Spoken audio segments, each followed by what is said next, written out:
Hello friends, welcome to Fantasy Guru Tamil YouTube channel.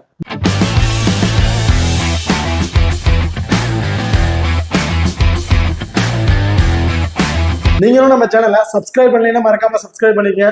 அப்படியே பக்கத்துல bell icon touch பண்ணிட்டு ஆள்னு கொடுங்க. நாங்க போடக்கூடிய வீடியோக்கள் எல்லாமே உடனுக்குடன் பாருங்க. இன்னைக்கு இந்த வீடியோல ஐசிசி மென்ஸ் வேர்ல்ட் கப்போட சூப்பர் 8 மேட்சை பத்தி தான் பார்க்க போறோம். ஸோ இந்த சூப்பர் 8 மேட்ச்ல குரூப் 1 நடக்க இருக்கிற ரெண்டாவது மேட்சை பத்தி தாங்க பார்க்க போறோம். ஸோ இந்த மேட்ச் வந்து பார்த்தீங்கன்னா இந்தியா அண்ட் பங்களாதேஷ் இவங்க ரெண்டு பேருக்கு இடையில தான் வந்து நடக்க இருக்குது. ஸோ ஆல்ரெடி இவங்க ரெண்டு பேரும் வந்து ஒவ்வொரு மேட்ச் வந்து பிளே பண்ணியிருக்காங்க. அதில் இந்தியா வந்து பிளே பண்ண மேட்ச்ல வின் பண்ணியிருக்கு. பங்களாதேஷ் வந்து பார்த்தீங்கன்னா தோல்வி அடைஞ்சிருக்காங்க.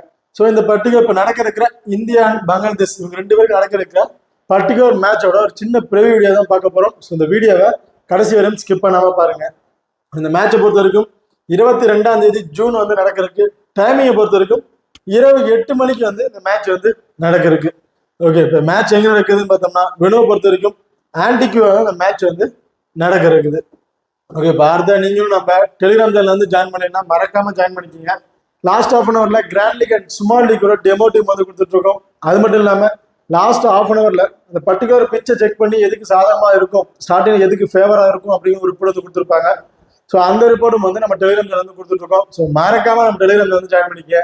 டிஸ்கிரிப்ஷன்ல லிங்க் இருக்கு. பார்த்து அந்த பர்டிகுலர் பிச்சை பொறுத்த வரைக்கும் ஐஎஸ் ஸ்கோர் வேணுமா தான் இருக்கிறதுக்கு வாய்ப்புகள் இருக்கு. லாஸ்டா நடந்த மேட்ச் வந்து பாத்தீங்கன்னா 145+ இருந்தா அடிச்சிருந்தாங்க பங்களாதேஷ் ஆஸ்திரேலியா நடந்த மேட்ச்ல. அதுக்கு முன்னாடி நடந்த மேட்ச்ல பாத்தீங்கன்னா 185+ ரன் வரையும் அடிச்சிருக்காங்க. ஸோ மோஸ்ட்லி இந்த பர்டிகுலர் வேணும்ல ஐஎஸ் ஸ்கோர் அடிக்கிறதுக்கான வாய்ப்புகள் வந்து நிறைய வந்து இருக்கு. இந்த இதுல மோஸ்ட்லி 50-50 ஆப்ஷன் வந்து சொல்லாங்க. ஸோ ஒரு பேட் ஃபர்ஸ்ட் பண்றவங்களா இருக்கட்டும் செகண்ட் பண்றவங்க இருக்கட்டும் 50-50 ஆப்ஷன் வின் பண்றதுக்கான வாய்ப்புகள் வந்து இருக்கும். இதில் செகண்டா பவுல் பண்ற ஸ்பின்னர்ஸுக்கு வந்து பார்த்தீங்கன்னா ரொம்பவே சப்போர்ட்டிங்கா வந்து இருக்கும். செகண்டா பவுல் பண்ற ஸ்பின்னர்ஸ் வந்து பார்த்தீங்கன்னா விக்கெட்டிங் எடுக்கிறதுக்கான வாய்ப்புகள் வந்து நிறையவே வந்து இந்த பர்டிகுலர் வின் வந்து இருக்கு. ஸோ ஃபர்ஸ்ட் பவுல் பண்றது ஃபர்ஸ்ட் 5-6 ஓவர் பவுல் பண்ற ஃபாஸ்ட் பவுலர்ஸ் வந்து நல்லா விக்கெட் டேக்கிங் எடுக்க ஆப்ஷன் வந்து இருக்கும். ஸோ அதில் வந்து போக போக ஸ்பின்னர்ஸுக்கு வந்து கொஞ்சம் சப்போர்ட்டிங் வந்து இந்த பர்டிகுலர் வின்ல வந்து இருக்கும். இப்போ அடுத்ததா வெனுவை பொறுத்தவரை வெனுக்கால பார்ப்போம். இந்த வெனுவில் மொத்தம் 11 மேட்ச் வந்து பிளே பண்ணியிருக்காங்க. இதுல பேட் ஃபர்ஸ்டா பண்ணவங்க 6 மேட்சும் பேட் செகண்டா பண்ணவங்க 5 மேட்சும் வந்து வின் பண்ணியிருக்காங்க. நான் ஆல்ரெடி சொன்ன மாதிரி தான் ரெண்டு பேட் ஃபர்ஸ்ட் பண்றவங்களா இருக்கட்டும் செகண்ட் பண்றவங்க இருக்கட்டும் ரெண்டு பேருக்கும் 50-50 ஆப்ஷன் தாங்க வின்னிங்க்கு. ஸோ ஃபர்ஸ்ட் பேட் பண்றவங்க ஒரு ஐஎஸ் ஸ்கோர் 190+ ரன்னுக்கு மேல அடிச்சிட்டாங்கன்னா செகண்டா பேட் பண்றவங்களுக்கு வந்து ஒரு ஸ்ட்ரகிளா இருக்கும். பட் ஃபர்ஸ்டா பேட் பண்றவங்கள 145 to 150+ ரன்லயே வந்து செகண்டா பால் பண்ணி சொல்லிட்டாங்கன்னா செகண்டா பேட் பண்றவங்க வந்து வின்னிங் வந்து ஆப்பர்ச்சுனிட்டி வந்து நிறைய வந்து இருக்கும். இதுல ஆவரேஜ் ஃபர்ஸ்ட் ஐஎஸ் ஸ்கோர் பார்த்தோம்னா 125+ ரன் வந்து அடிச்சிருக்காங்க.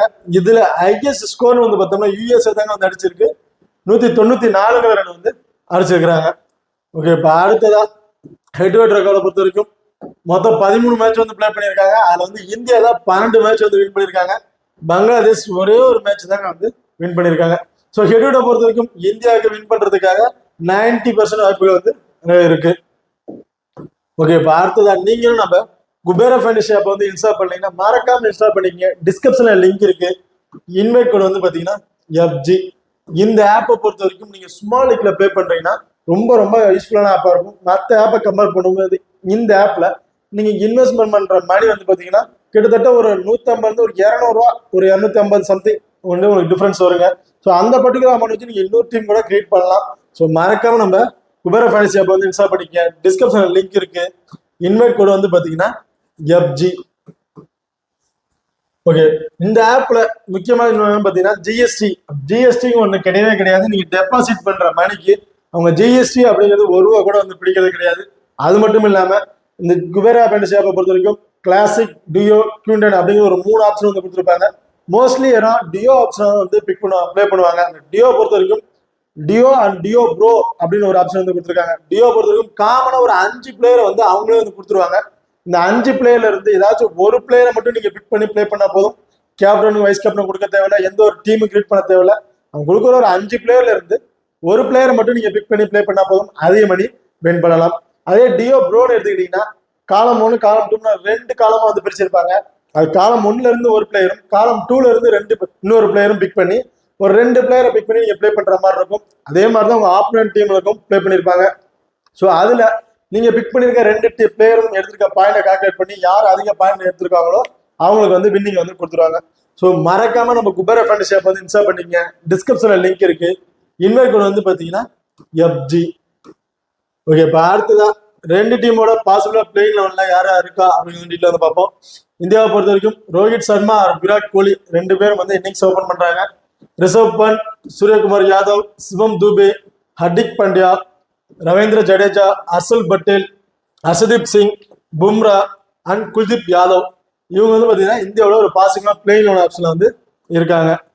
இப்போ அடுத்த பங்களாதேஷோட பிளேயிங் லெவனை பொறுத்த வரைக்கும் டி ஹாசன், ஸ்டாண்டோ, லிட்டில் தாஸ், சாகிப் அலி ஹசான், ஹரிடாய், மஹமுதுல்லா, ஹசான், ரஷித் ஹுசேன், டி சாகிப், அகமத் அண்ட் முஸ்தபிசுல் ரஹ்மான் இவங்க வந்து பாத்தீங்கன்னா ஒரு பாகிஸ்தானோட பிளேயிங் ஆப்ஷன் வந்து இருக்காங்க. ஓகே, இப்போ அடுத்ததா டபுள் ஆப்ஷன் பிளேயர்ஸ் யார் யாரு அப்படின்னு பார்ப்போம். இது வந்து பாத்தீங்கன்னா ரிஷப் பண்ட், ஹர்திக் பாண்டியா, ரவீந்திர ஜடேஜா, ஹர்ஷல் பட்டேல் இவங்க 4 பேர் பாத்தீங்கன்னா இந்தியாவோட டபுள் ஆப்ஷன் பிளேயர்ஸ் வந்து இருக்காங்க. பங்களாதேஷை பொறுத்த வரைக்கும் லிட்டின் தாஸ், சாகிப் அலி ஹசான் அண்ட் ஹுசைன் இவங்க வந்து பார்த்தோம்னா பங்களாதேஷ்ல ஒரு டபுள் ஆப்ஷன் பிக்ல வந்து இருக்காங்க. இதுல வந்து பார்த்தீங்கன்னா ரிஷப் பந்தை பொறுத்த வரைக்கும் இந்த டீமோட விக்கெட் கீப்பிங் ஆப்ஷன்ல வந்து இருக்காரு. அது மட்டும் இல்லாம இன்னிங்ஸ் வந்து 1 டவுன் வந்து இறங்குறாருங்க. ஸோ அப்படிங்கிற பட்சத்துல இப்போ மினிமம் வேண்டாம் 4 மேட்ச்லயும் பார்த்தீங்கன்னா கம்பல்சரி ட்ரீம் டீம்ல வந்து வந்திருக்காரு. ஸோ இவெல்லாம் ஒரு இம்பார்ட்டன்ட் பிக்கை வந்து மஸ்ட் வந்து ட்ரை பண்ணி பாருங்க. ஸோ விக்கெட் கீப்பிங் மூலியமா கிடைக்கக்கூடிய ஒரு 20+ ஃபேண்டசி பாயிண்ட். அது மட்டும் இல்லாம பேட்டிங் ஆர்டர்ல இவர் வந்து வந்தாருன்னா மஸ்ட் இவர்கிட்ட இருந்து நம்ம ஒரு 20 அல்லது 25+ ரன் வரையும் எதிர்பார்க்கலாம். அது சொல்லி 20+ பாயிண்ட் ரன் வந்து எடுக்கிறாருன்னா ஒரு 25+ ஃபேண்டசி பாயிண்ட் வந்து அவருக்கு கிடைச்சிடும். அது மட்டும் இல்லாம ட்ரீம் டீம்ல இருக்கக்கூடிய ஒரு 4+ பாயிண்ட் அப்படிங்கிறதான் ஈஸியா வந்து ட்ரீம் டீம்ல வந்து எலிஜிபிள் வந்து ஆயிடுவாரு. அடுத்து ஹர்திக் பாண்டியா பொறுத்த வரைக்கும் 4 ஓவருமே மஸ்ட் வந்து பவுல் பண்ணிடுவாருங்க. 4 ஓவர் பண்ணும்போது இவர்கிட்ட மஸ்ட் 2 விக்கெட் வரையும் எதிர்பார்க்கலாம். அதிகபட்சம் 3 விக்கெட் வரையும் எதிர்பார்க்கலாங்க. ரீசெண்டா அந்த எல்லா மேட்ச்லயும் வந்து நல்லா பெர்ஃபார்மன்ஸ் பண்ணியிருக்காரு. அது இல்லாம டாப் ஆர்டர்ல 7 விக்கெட் விழுந்துருச்சு அப்படின்னா ஹர்திக் பாண்டியோட பேட்டிங் ஆர்டர் வந்து டாப்க்கு வந்து போயிடும். ஸோ அப்படிங்கிற பட்சத்தில் ஹர்திக் பாண்டியா இருந்து மினிமம் ஒரு 20+ ரன் பேட்டிங் ஆர்டருக்கு வந்தாருன்னா எதிர்பார்க்கலாம். அது மட்டும் இல்லாம பவுலிங் ஆப்ஷன்ல 2 விக்கெட் வரும் சாலிடா வந்து எதிர்பார்க்கலாங்க. ஸோ அதனால இது வந்து டபுள் ஆப்ஷன் பிக்ல வந்து பிக் பண்ணியிருக்கோம். அடுத்த ரவீந்திர ஜடேஜா பொறுத்த வரைக்கும் இப்போ ரீசெண்டாக நல்ல ஃபார்ம் வந்து லாஸ்டா அந்த மேட்ச்ல இவருக்கு பவுலிங் ஆப்ஷன் கிடைச்சு அந்த பவுலிங் ஆப்ஷன் 2 விக்கெட் வரையும் எடுத்திருந்தாரு. பேட்டிங் ஆர்டர்ல வந்து பாத்தீங்கன்னா பெஸ்ட் சொல்லிக்கிற மாதிரி இல்லை, ஒரு 10 ரன் சம்திங் அவுட் ஆயிடாரு. பட் இந்த கேச்சஸ் பிடிக்கிற பாயிண்ட்ல இருக்காரு. இவரெல்லாம் ஒரு இம்பார்ட்டன்ட் பிக்கா வந்து ட்ரை பண்ணி பாருங்க. இந்த பர்டிகுலர் மேட்ச்ல ஸ்பின்னர்ஸ் சப்போர்ட் பண்ணும் அப்படின்னு சொல்லி சைனா பண்ற ஸ்பின்னர்ஸ்க்கு வந்து சப்போர்ட்டிங் இருக்கும் அப்படின்னு சொல்லியிருக்காங்க. ரவீந்திர ஜடேஜா ஒரு டிஃபென்ஸ் பிக்கா வந்து ட்ரை பண்ணி பாருங்க. அடுத்து அக்ஷர் பட்டேல் வந்து பேட்டிங் ஆர்டர்ல வந்து டாப் ஆர்டர் வைக்கிறதும் கொஞ்சம் டவுனா தான் வராரு. அப்படிங்கிற பட்சத்தில் பேட்டிங் வந்தாலே விட்டு ஒரு 15+ ரன் மஸ்ட் வந்து எதிர்பார்க்கலாம். அது மட்டும் இல்லாம 1 விக்கெட் வரும் மஸ்ட் எதிர்பார்க்கலாம். அதிகபட்சம் 2 விக்கெட் அடிக்கிறதுக்கான வாய்ப்புகள் வந்து இருக்கு. ஓகே, இப்போ அடுத்ததா லிட்டின் தாஸை பொறுத்த வரைக்கும் இந்த டீமோட விக்கெட் கீப்பிங் ஆப்ஷன்ல இருந்து இருக்காரு. இன்னிங்ஸ் வந்து ஓபன் பண்ற 1 டவுனா வந்து இறங்குறாரு. அப்படிங்கிற பட்சத்துல இவ்வளவு ஒரு டிஃபரன்ஸ் வைக்க ட்ரை பண்ணி பாருங்க. லாஸ்டா வந்து பேட்டிங் ஆர்டர்ல மட்டும் இவர்கிட்ட இருந்து ஒரு 20+ ரன் வரை வந்துருச்சு. விக்கெட் கீப்பிங் மூலயமா ஒரு எக்ஸ்ட்ரா கிடைக்க பாயிண்ட் வந்து மிஸ் ஆகி கிடைக்கல. பட் இந்த பர்டிகுலர் மேட்ச்ல விக்கெட் கீப்பிங் மூலயமா இவர் கிடைக்கக்கூடிய ஒரு 20+ பாயிண்ட், அது இல்லாம பேட்டிங் ஆர்டர்ல ஒரு 25 ஃபேண்டசி பாயிண்ட் பிளஸ் 4 பாயிண்ட் போது ஈஸியா வந்து ஃபேண்டசி டீம்ல வந்து எலிஜிபிள் ஆகிறதுக்கு ஒரு ஆக்டர் வந்து இருப்பாரு. அடுத்ததான் சாகிப் அலி ஹசானை பொறுத்த வரைக்கும் ஒரு ரொம்ப சூப்பர் டிஃபரன்ஸான பிக்கா வந்து ட்ரை பண்ணி ரொம்ப சூப்பரான ஸ்கில் வந்திருக்காரு. லாஸ்ட் பேட்டிங் ஆர்டர்ல இவர் வந்து ஒரு 70 விக்கெட் வந்துட்டாரு. பட் டெத் ஓவர் பவுல் பண்ணக்கூடிய ஒரு ஆப்ஷன்ல வந்து இருக்காருங்க. ஸோ அப்படி இருக்க மஸ்ட் இவரோட ஒரு டிஃபென்ஸ் பிக்கா வந்து ட்ரை பண்ணி பாருங்க. 1 அல்லது 2 விக்கெட் எடுக்கிறதுக்கான வாய்ப்புகள் வந்து இருக்கு. பேட்டிங் ஆர்டர்ல டாப் ஆர்டர்ல விக்கெட் வந்துருச்சுன்னா இவரோட பேட்டிங் ஆர்டர் ஒரு 1 டவுன் சைட் டவுன்ல இறங்கக்கூடிய வாய்ப்புகள் வந்து இருந்துடும். அப்படிங்கும் போது இவர்கிட்ட இருந்து ஒரு 15 இருந்து ஒரு 20+ ரன் வரையும் ஒரு ஆவரேஜா வந்து எதிர்பார்க்கலாம். அதிகபட்சமா ஒரு 25 இருந்து ஒரு 30+ ரன் வரையும் அதிகபட்சமா இவர்கிட்ட வந்து எதிர்பார்க்கலாங்க. ஸோ ஒரு ஆவரேஜான ஸ்கோர் அப்படின்னு எடுத்துக்கிட்டோம்னா ஒரு 15+ ரன் இவர்கிட்ட வந்து எதிர்பார்க்கலாம். 1 விக்கெட் வரையும் மஸ்ட் வந்து எதிர்பார்க்கலாங்க. அது இல்லாம அதிகபட்சம் ரேரா ஒரு 2 விக்கெட் விட்டு வந்து நம்ம வந்து எதிர்பார்க்கலாம். உசைனை பொறுத்த வரைக்கும் இந்த இதுல வந்து லாஸ்டா இருந்த மேட்ச்ல பேட்டிங்ல இருந்து மட்டும் இவர்கிட்ட இருந்து 45+ ரன் வரையும் வந்துருந்துச்சு. பவுலிங் ஆப்ஷன்ல ஒரு 2 விக்கெட் வரையும் எடுத்திருந்தாருங்க. ஸோ மஸ்ட் இவரில் ஒரு டிஃபரன்ஸ் எடுக்க வந்து ட்ரை பண்ணி பாருங்க. ஒரு 4 விக்கெட் இந்த பங்களாதேஷ் வந்து சீக்கிரமாவே வந்து பாத்தீங்கன்னா ஒரு 10 ஓவருக்குள்ள ஒரு 4-5 ஓவர் விக்கெட் வந்து விழுந்துரும் அப்படின்னு ஒரு டீம் கேட் பண்ணீங்கன்னா இவர் வந்து ஒரு டிஃபரன்ஷியல் பிக்கா வந்து ட்ரை பண்ணி பாருங்க. ரொம்பவே வந்து யூஸ்ஃபுல்லா வந்து இருக்கும். இவர்கிட்ட இருந்து இந்த பர்டிகுலர் மேட்ச்ல பேட்டிங்ல இருந்து ஒரு 25+ ரன் வரையும் எதிர்பார்க்கலாம். பவுலிங்ல மஸ்ட் ஒரு 2 விக்கெட் வரையும் இவர்கிட்ட இருந்து வந்து எதிர்பார்க்கலாம். ஓகே, இப்போ அடுத்த 50-50 ஆப்ஷன்ல யார் யார் இருக்கா அப்படிங்கிறது பார்ப்போம். இது வந்து பார்த்தீங்கன்னா இந்தியாவை பொறுத்தவரைக்கும் ரோஹித் சர்மா, சூரியகுமார் யாதவ், சிவம் துபே இவங்க 3 பேரும் வந்து பார்த்தீங்கன்னா 50-50 ஆப்ஷன் வந்து பண்ணியிருக்கேன். இந்த 3 பேருக்கு காமனாக என்ன பார்த்தோம்னா ஒன்லி பேட்டிங் ஆள் மட்டும்தாங்க. ஸோ இவங்க பேட்டிங் வந்து மாஸ்ட் இவங்க வந்து ஒரு 30+ to 35+ வரையும் சாலிடா வந்து அடிச்சாலும் அப்படி அடிச்சா மட்டும்தான் இவங்க வந்து ஃபேண்டசி பாயில வந்து எலிஜிபிள் ஆவாங்க. ஸோ லாஸ்டா இருந்த ஒரு 2 மேட்ச் வந்து பார்த்தீங்கன்னா சூரியகுமார் யாதவ் நல்லாவே பர்ஃபார்மன்ஸ் பண்ணியிருந்தாரு. மினிமம் 50+ ரன் வரையும் அடிச்சிருந்தாரு. பட் இந்த பர்டிகுலர் மேட்ச்ல அப்படி அடிப்பாராங்கிறது ஒரு கேள்விக்குறியா தான் இருக்கு. ஸோ மோஸ்ட்லி இந்த பர்டிகுலர் மேட்ச்ல ஒரு 30+ ரன் அடிச்சா இவர் வந்து ஃபேண்டசி வந்து எலிஜிபிள் ஆயிடுவாரு. வேற எக்ஸ்ட்ரா அட்வான்டேஜ் எதுவுமே இல்லாத காரணத்தினால இந்த 3 பிளேயரும் வந்து பாத்தீங்கன்னா ஒரு 50-50 ஆப்ஷனா வந்து நான் வந்து பிக் பண்ணியிருக்கேன். இப்போ அடுத்ததா சாண்டோவை பொறுத்த வரைக்கும் இன்னிங்ஸ் வந்து ஓபன் பண்றாருங்க. லாஸ்டா இந்த மேட்ச்ல ஒரு 35 to 40+ ரன் சம்திங் அடிச்சிருந்தாரு. ஸோ இந்த பர்டிகுலர் மேட்ச்ல அதே பர்ஃபார்மன்ஸ் பண்ணாருன்னா இவர் ஈஸியா வந்து டீம் டீம்ல வந்து எலிஜிபிள் ஆவாரு. அப்படி இல்லா பட்சத்துல இவர் வந்து பாத்தீங்கன்னா டீம் டீம் வரதுக்கு ஒரு ரிஸ்கான ஆப்ஷன் தாங்க இருக்கும். ஸோ எக்ஸ்ட்ரா பாயிண்ட் இவர் கிடைக்கணும் தான் ரொம்ப ரேரா ஏதாச்சும் ஒரு கேட்ச் பிடிக்கிறது வாய்ப்புகள் இருக்கு. கம்பல்சரி ஒரு எக்ஸ்ட்ரா பாயிண்ட் கிடைக்குங்கிறது வந்து ஒரு ரிஸ்க் தாங்க. ஸோ அதனால இவர் வந்து ஒரு 50-50 ஆப்ஷனை வந்து பிக் பண்ணியிருக்கேன். அடுத்ததா ஆசானை பொறுத்த வரைக்கும் இவர் இன்னிங்ஸ் ஓபன் பண்றாரு. ஸோ ரீசனா இந்த எல்லா மேட்சும் பார்த்தீங்கன்னா ரொம்ப ரொம்ப ஒஸ்டான பர்ஃபார்மன்ஸ் தான் இருக்கு. ஸோ இந்த மேட்ச்லயும் பர்ஃபார்மன்ஸ் பண்ணுவாரான்னு தெரியல. ஸோ அதனால இவர் வந்து ஒரு டிஃபரன்ஸ் 50-50 ஆப்ஷனை வந்து பிக் பண்ணியிருக்கேன். அடுத்ததா தஸ்கின் அகமதை பொறுத்த வரைக்கும் இதுதான் அவருக்கு வந்து நேற்று லாஸ்டா அந்த மேட்ச் வந்து ஃபர்ஸ்ட் மேட்ச். ஸோ இது வந்து அவருக்கு வந்து 2வது மேட்சிங் போது ஒரு டிஃபரன்ஸ் வந்து ட்ரை பண்ணி பாருங்க. ஒரு 50-50 ஆப்ஷன் கொடுத்து பாருங்க. ஸோ பேட்டிங் ஆடலாம் இருக்காரு, பவுலிங் வந்து பண்ணக்கூடிய ஆப்ஷன் வந்து இருக்காரு. ஸோ இந்த பர்டிகுலர் மேட்ச் ஒரு பவுலிங் பண்ணாருன்னா இவர்கிட்ட இருந்து ஒரு விக்கெட் வரையும் எதிர்பார்க்கலாம். பேட்டிங் ஆடல ஒரு 15ல இருந்து ஒரு 15+ ரன் வரையும் இவர்கிட்ட வந்து எதிர்பார்க்கலாங்க. இப்போ அடுத்ததா ஹரிடாய் பொறுத்தவரைக்கும் லாஸ்டா இந்த மேட்ச்ல ஒரு 50+ ரன் வரையும் அடிச்சிருந்தாரு. ரொம்ப ரொம்ப டிஃபரன்ஸ் வந்து ட்ரை பண்ணி பாருங்க. ஒரு பேட்டிங் ஆடர் ரொம்பவே சூப்பரா பெர்ஃபார்மன்ஸ் தான் இருக்காரு. பட் இவர்கிட்ட எக்ஸ்ட்ரா அட்வான்டேஜ் அப்படிங்கிறது எதுவுமே கிடையாது. எக்ஸ்ட்ரா பாயிண்ட் ஒரு கேட்ச் பிடிக்க பவுண்டரிஸ்ல நிக்க மாட்டாரு. ஒரு எக்ஸ்ட்ரா பாயிண்ட் விட்டுறது நம்ம பெருசா எதிர்பார்க்க முடியாது. ஸோ அதனால இவரை வந்து ஒரு 50-50 ஆப்ஷனை வந்து பிக் பண்ணியிருக்கேன். ஓகே, இப்போ அடுத்த லோ பர்சன்டேஜ்ல ஒரு இம்பார்ட்டன்ட் பிளேயர்ஸ் யார் அப்படின்னு வந்து பார்ப்போம். பார்த்தீங்கன்னா விராட் கோலி, ரவீந்திர ஜடேஜா, குல்தீப் யாதவ் அண்ட் அக்சர் பட்டேல் இவங்க வந்து பார்த்தீங்கன்னா லோ பர்சன்டேஜ் ஒரு இம்பார்ட்டன்ட் பிக்கா வந்து பிக் பண்ணியிருக்கோம். அதாவது விராட் கோலியை பொறுத்த வரைக்கும் ஒரு 50% பீப்புள் தான் வந்து பிக் பண்ணியிருக்காங்க. 50% பீப்புளுக்கு வந்து ஒரு ஒருத்தான பிளேயரானு பார்த்தோம்னா ஒருத்தான பிளேயர் தான் சொல்லுவேன். ஒரு பேட்டிங் ஆடர் வந்தாலும் இவரு இருந்து சார் நம்ம வந்து 25+ ரன் வரையும் எதிர்பார்க்கலாம். முக்கியமா அந்த கேச்சஸ் பிடிக்கக்கூடிய ஒரு பாயிண்ட் ஆஃப் வியூல இருப்பாரு.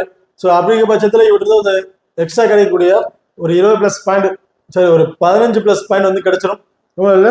ஒரு எலிஜிபிள் ஆகிறதுக்கு பாயிண்ட்கள் வந்து நிறைய இருக்கு. அந்த ரவீந்திர ஜடேஜா பொறுத்த வரைக்கும் மஸ்ட் ஒரு பிக் பண்ணிக்க. பேட்டிங் ஆர்டர் வந்தாலும் ஒரு 15+ ரன் வரைக்கும் கிடைக்கும். பவுலிங் ஆப்ஷன்ல ஒரு 2 விக்கெட் வரையும் இவர்கிட்ட நம்ம வந்து எதிர்பார்க்கலாம். குல்தீப் யாதவ் பொறுத்த வரைக்கும் இந்த கேச்சஸ் பிடிக்கக்கூடிய பாயிண்ட்ஸ் வந்து இருப்பாரு. அது மட்டும் இல்லாம இவர்கிட்ட இருந்து ஒரு 2 விக்கெட் வரையும் நம்ம சாலிடா வந்து எதிர்பார்க்கலாங்க. அசல் பட்டேல் பேட்டிங் ஆர்டர்ல வந்தாலும் ஒரு 15+ ரன், பவுலிங் ஆப்ஷன்ல 1 அல்லது 2 விக்கெட் வரையும் நம்ம வந்து எதிர்பார்க்கலாம். அடுத்ததா நிதின் தாஸ் பக்கரும் விக்கெட் கீப்பிங் ஆப்ஷன்ல இருக்காரு. இன்னிங்ஸை ஓபன் பண்றாரு. ஸோ அந்த பர்டிகுலர் ஆப்ஷன்ல இவர் வந்து லோ பர்சன்ட்ல ஒரு இம்பார்ட்டன்ட் பிளேயரா வந்து இருப்பாரு. அண்ட் உசைனை பொறுத்த வரைக்கும் லாஸ்டா அந்த மேட்ச்ல ரொம்ப சூப்பரா பர்ஃபார்மன்ஸ் இருக்கு. ஸோ இந்த பர்டிகுலர் மேட்ச்ல இவர்கிட்ட இருந்து ஒரு 3 ஓவர் வரையும் பவுல் பண்றதுக்கு ஆப்ஷன் இருக்கும். 4 ஓவர் வரையும் பவுல் பண்றதுக்கு ஆப்ஷன் இருக்கு. அதுல ஒரு 2 விக்கெட் வரையும் எதிர்பார்க்கலாம். ஒரு ரேரா 1 விக்கெட் எதிர்பார்க்கலாங்க. பேட்டிங் ஆர்டர்ல வந்தாருன்னா ஒரு 25+ ரன் வரையும் சாலிடா வந்து நம்ம எதிர்பார்க்கலாம். ஓகே, இப்போ அடுத்ததா டி சாகிப் லாஸ்டா ஒரு ஓவர் தான் பவுல் பண்ணியிருந்தாரு. அதுக்கு முன்னாடி நடந்த எல்லா மேட்ச்லுமே பார்த்தீங்கன்னா டீம்ல கம்பல்சரி வந்திருக்காரு. இவர் இந்த பர்டிகுலர் மேட்ச்ல மினிமம் ஒரு 2 விக்கெட் எடுக்கிறதுக்கான வாய்ப்புகள் இருக்கு. அது மட்டும் இல்லாம எக்ஸ்ட்ரா கிடைக்கக்கூடிய பாயிண்ட்ஸ் வந்து இவருக்கு வந்து இருக்குங்க. அந்த கேச்சஸ் பிடிக்க முடியாம ஸ்டெம்பிட் அந்த மாதிரி கிடைக்கக்கூடிய பாயிண்ட்ஸ்ல வந்து இவர் எலிஜிபிளா வந்து இருப்பாரு. அடுத்த முஸ்தபிசுல் ரஹ்மானை பொறுத்த வரைக்கும் இன்னைக்கு வந்து ரீசனா அந்த மேட்ச்ல பெரிய பர்ஃபார்மன்ஸ் எதுவும் இல்லை. பட் லாஸ்டா அந்த மேட்ச்ல 1 விக்கெட் வரையும் எதிர்பார்த்தோம். இந்த மேட்ச்ல ஒன்னு அல்லது 2 விக்கெட் எடுக்கிறதுக்கான வாய்ப்புகள் வந்து முஸ்தபிசுர் ரஹ்மானுக்கு வந்து இருக்கு. ஓகே, இப்போ அடுத்ததா ஹை பர்சன்டேஜ் ஒரு சேஃபான பிக் யார் யார் அப்படிங்கிறது பார்ப்போம். ரிஷப் பந்த், ஹர்திக் பாண்டியா, ஹர்ஷதீப் சிங் அண்ட் பும்ரா இவங்க வந்து பார்த்தீங்கன்னா ஹை பர்சன்டேஜ் பீப்புள் வந்து பிக் பண்ணியிருக்காங்க. மினிமம் 85 to 90% பீப்புள் வந்து பிக் பண்ணியிருக்காங்க. அதுக்கான ஒருத்தான பிளேயர் தான், கம்பல்சரி ஒருத்தான பிளேயர் தான் சொல்லுவேன். ஸோ ரிஷப் பந்தை பொறுத்த வரைக்கும் எல்லா மேட்ச்லையுமே வந்து ட்ரீம் டீம்ல வந்திருக்காரு. விளையாண்ட எல்லா மேட்ச்லையுமே ட்ரீம் டீம்ல வந்து கம்பல்சரி வந்திருக்காரு. ஹர்திக் பாண்டியாவும் சொல்லலாம். பேட்டிங் ஆர்டர்ல வந்தாலும் மினிமம் 25% 20 ஒரு 25% எதிர்பார்க்கலாம். பவுலிங் ஆப்ஷன்ல கம்பல்சரி 1-2 விக்கெட் எதிர்பார்க்கலாங்க இவர் இருந்து. ஸோ இவரை வந்து ஹை பர்சன்டேஜ் பீப்புள் பிக் பண்ணதுக்கு ஒரு ஒர்த்தான பிளேயரா தான் வந்து இருப்பாரு. ஹர்ஷதீப் சிங் அண்ட் பும்ரா 2 பேருமே ரொம்ப சூப்பரான பவுலிங் டேக்கர் தான் இருக்காங்க. லாஸ்ட் இந்த மேட்ச்ல 3 விக்கெட் வந்து எடுத்திருந்தாங்க. ஸோ இந்த பர்டிகுலர் மேட்ச்ல எல்லா 2 பேருக்கும் ஒரு 2 விக்கெட் எடுக்கிறதுக்கான வாய்ப்புகள் வந்து இருக்கும். அது இல்லாம 2 பேருமே வந்து பாத்தீங்கன்னா டெத் ஓவர்ல பவுல் பண்ணக்கூடிய ஒரு ஆப்பர்ச்சுனிட்டி வந்து இருக்காங்க. ஸோ டெத் ஓவர்ல பவுல் பண்ணக்கூடிய ஒரு இம்பார்ட்டன்ட் பிக்கா வந்து ட்ரை பண்ணி பாருங்க. இப்ப பார்த்ததா சாகிப் அலி ஹசனை பொறுத்த வரைக்கும் 90% பீப்புள் வந்து பிக் பண்ணியிருக்காங்க. ஸோ 90% பீப்புள் பிக் பண்ணியிருக்கிறதுக்கு ஒரு ஒர்த்தான பிளேயர்னு கேட்டீங்கன்னா கம்பல்சரி ஒர்த்தான பிளேயர் தான் சொல்லுவேன். ஸோ இவர் வந்து பேட்டிங் ஆடுற ஒரு செகண்ட் ஓவர்ல வந்து பேட்டிங் ஆடுற வாய்ப்புகள் இருக்காரு. அப்படிங்கிற பட்சத்தில் ஒரு பேட்டிங்ல இருந்து அவுட் ஆகும் ஸ்டார்ட் ஒரு 20+ ரன் அடிச்சுட்டா போதும். பவுலிங் ஆப்ஷன்ல டெத் ஓவர்ல பவுல் பண்ணக்கூடிய ஆப்பர்ச்சுனிட்டில இருக்காருங்க. அப்படிங்கும் போது இவர்கிட்ட இருந்து ஃபர்ஸ்ட் 1 அல்லது 2 விக்கெட் வரையும் எதிர்பார்க்கலாங்க இவர்கிட்ட இருந்து. ஸோ அப்படிங்கிற பட்சத்துல ஹை பர்சன்டேஜ் பீப்புள் பிக் பண்ணதுக்கு ஒரு ஒர்த்தான பிளேயர் தான் வந்து நான் சொல்லுவேன். ஓகே, இப்போ அடுத்ததா விக்கெட் கீப்பிங் ஆப்ஷன்ல சேஃபான யார் அப்படின்னு பார்த்தா ஆப்ஷன் யாருன்னு பார்த்தோம்னா 2 பேருமே சேஃபான ஆப்ஷனா தான் இருக்கும். இல்ல நான் ஒருத்தர் மட்டும் சொல்லுங்கன்னா ரிஷப் பந்தை வந்து கொஞ்சம் ஒரு 70 to 75% வந்து ரிஷப் பந்தை சேஃபான பிக்கா எடுத்தீங்க. ஒரு 25-30% வந்து நிதின் தாஸ் வந்து ஒரு சேஃபான பிக்கா வந்து நீங்க ட்ரை பண்ணிக்கலாம். டெமோ டீம் வந்து பார்ப்போம். இதுல வந்து பாத்தீங்கன்னா விக்கெட் கீப்பிங் ஆப்ஷன்ல ரிஷப் பந்த் அண்ட் நிதின் தாஸ், பேட்டிங் ஆர்டர்ல ரோஹித் சர்மா, விராட் கோலி, ஹரிடாய், ஆல்ரவுண்டை பொறுத்த வரைக்கும் சாகிப் அலி ஹசன், ஹர்திக் பாண்டியா, உசைன், பவுலிங் ஆப்ஷன்ல பும்ரா, முஸ்தபிசுர் ரஹ்மான் அண்ட் ஹர்ஷதீப் சிங் இவங்களை வந்து பிக் பண்ணியிருக்கோம். ஸோ இந்த பர்டிகுலர் டீமுக்கு வந்து பார்த்தீங்கன்னா ரிஷப் பந்துக்கு ஒரு கேப்டன் ஆப்ஷனும் பும்ராக்கு ஒரு வைஸ் கேப்டன் ஆப்ஷன் கொடுத்து ட்ரை பண்ணியிருக்கோம். ஸோ இந்த இடத்துல எனக்கு சாகிப் அலி ஹசன் தேவையில்லை அப்படின்னு நினைச்சீங்கன்னா ரவீந்திர ஜடேஜாவை கூட ட்ரை பண்ணி பாருங்க.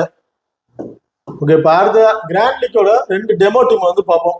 இதுல ஃபர்ஸ்ட் டீமை பொறுத்த வரைக்கும் விக்கெட் கீப்பிங் ஆப்ஷன்ல ரிஷப் பந்த், நிதின் தாஸ், பேட்டிங் ஆர்டர்ல விராட் கோலி, ரோஹித் சர்மா, உசைன் அண்ட் ஆல்ரவுண்டர் ஆப்ஷன்ல மஹமுதுல்லா, ரவீந்திர ஜடேஜா, ஆர் உசைன் அண்ட் அக்சர் பட்டேல், பவுலிங் ஆப்ஷன்ல ஹர்ஷதீப் சிங் அண்ட் குல்தீப் யாதவ் வந்து பிக் பண்ணியிருக்கோம். இந்த பர்டிகுலர் மேட்சுக்கு விராட் கோலிக்கு ஒரு கேப்டன் ஆப்ஷனும் அண்ட் ஆர் உசைனுக்கு ஒரு வைஸ் கேப்டன் ஆப்ஷன் ட்ரை பண்ணி பார்த்துருக்கோம். இல்ல வேற டிஃபரெண்டா தேவைப்படுதுன்னா ரவீந்திர ஜடேஜா கூட ஒரு வைஸ் கேப்டன் ஆப்ஷன் கொடுத்து ட்ரை பண்ணி பாருங்க. அப்படி இல்லைன்னா ஹர்ஷதீப் சிங்க்கு ஒரு வைஸ் கேப்டன் ஆப்ஷன் கொடுத்து ட்ரை பண்ணி பாருங்க. இப்போ அடுத்த 2 டீமை பொறுத்த வரைக்கும் விக்கெட் கீப்பிங் ஆப்ஷன்ல ரிஷப் பந்த், பேட்டிங் ஆர்டர்ல சூரியகுமார் யாதவ், விராட் கோலி, டி ஹரிடாய் அண்ட் என் சாண்டோ. அடுத்து வந்து ஆல்ரவுண்டை பொறுத்த வரைக்கும் சாகிப் அலி ஹசன், ஹர்திக் பாண்டியா, ரவீந்திர ஜடேஜா, பும்ரா அண்ட் டி அஹமத் அண்ட் ஹர்ஷதீப் சிங் வந்து பிக் பண்ணியிருக்காங்க. இந்த பர்டிகுலர் டீமுக்கு வந்து பார்த்தீங்கன்னா சூரியகுமார் யாதவுக்கு ஒரு வைஸ் கேப்டன் ஆப்ஷனும் அண்ட் ஹர்திக் பாண்டியாவுக்கு ஒரு கேப்டன் ஆப்ஷன் கொடுத்துருக்கோம். இதில் ஏதாவது சேஞ்சஸ் தேவைன்னு வச்சிங்கன்னா பும்ராக்கு ஒரு வைஸ் கேப்டன் ஆப்ஷன் அண்ட் ஹரிடாய்க்கு ஒரு வைஸ் கேப்டன் ஆப்ஷன் கொடுத்து ட்ரை பண்ணி பாருங்க. ஓகே, இப்போ அடுத்ததா கேப்டன் வந்து வைஸ் கேப்டன் ஆப்ஷன் யார் கொடுக்கலாம் அப்படின்னு வந்து பார்ப்போம். சுமாலிக்ல ட்ரை பண்ணும்போது மோஸ்ட்லி உங்க ஆப்பனண்ட் எல்லாருமே வந்து சுமாலிக்ல ட்ரை பண்றாங்க. எல்லாருமே இவங்க தான் வந்து ஒரு கேப்டன் வைஸ் கேப்டன் ஆப்ஷன் வந்து ட்ரை பண்ணி பார்த்துருப்பாங்க.